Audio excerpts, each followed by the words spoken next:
আপনারা তো আগে জেনে গেছেন যে আমরা রিজাইন করেছি, কংগ্রেস দল থেকে পদত্যাগ করেছি। আজকে আমরা বিজেপি ভবনে গিয়ে আমরা বিজেপিতে জয়েন করব। রেডি করে যাচ্ছেন? হ্যাঁ, আমরা যাচ্ছি।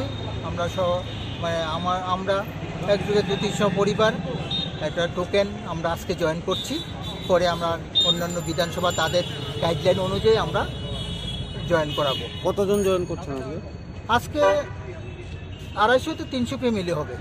কি কারণে যোগদান করছেন, মানে কি উদ্দেশ্য নিয়ে? কংগ্রেসের প্রতি আমরা একদম ঘৃণে এসে গেছে। গত বিধানসভা থেকে এদের যে এইসব নোংরামি দেখে আমরা আর কংগ্রেস করতে ইচ্ছুক না। কারণ গত বিধানসভা আমরা দেখেছি, স্বচক্ষে দেখেছি রাজধানী হোটেলে এইসব যে বিভিন্ন সেন্ট্রাল থেকে আগত যারা ইনচার্জগুলা, হ্যাঁ, তারা বাণিজ্য করতে এসছে এবং খালি ব্যাগ নিয়ে এসছে এবং ভর্তি ব্যাগ নিয়ে চলে গেছে। এবং যা ধরনের কাণ্ড দেখেছি, হ্যাঁ, টিকিট বিক্রয় হয়েছে, সব কিছু হচ্ছে। তারপরে এসছে আবার দায়িত্বে জগাই মাদাই। তো জগাই মাদার নেতৃত্বে তো আমরা কাজ করব না, কারণ তারা তো যখন যেমন তখন তেমন। তাদের পাতিল কালো হয় না। বন্ধুর নাম প্রদীপ, উনি তো এই জন্য আমরা ভীতসদ্য হয়ে আমরা আর জাতীয় কংগ্রেস দলে থাকছি না। আমরা জাতীয় দল হিসাবে আমরা বিজেপিকে মেনে যোগ দিতে যাচ্ছি আজকে। কিছু অবগত আছেন, আপনাদের মাধ্যমে এই রাজ্যের মানুষ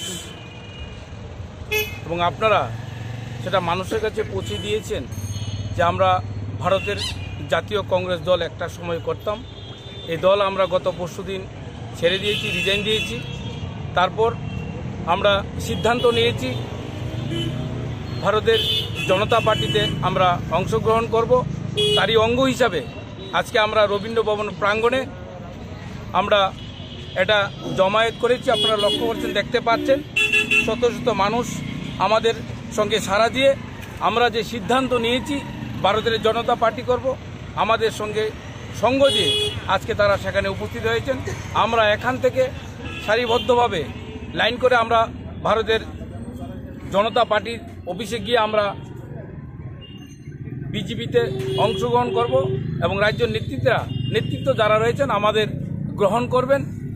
আমরা এই শুভ লগ্নে এই রাজ্যের মানুষের কাছে আমরা এইটুকুই বলতে চাই, আমরা মানুষের কাজ করতে চাই।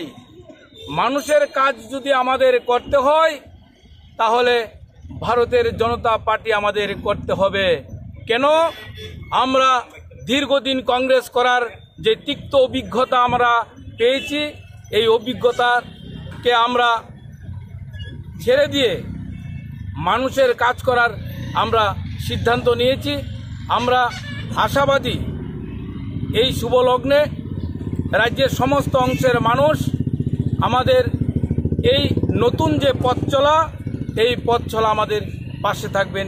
আজকের এই দিনে এইটুকুই বলবো।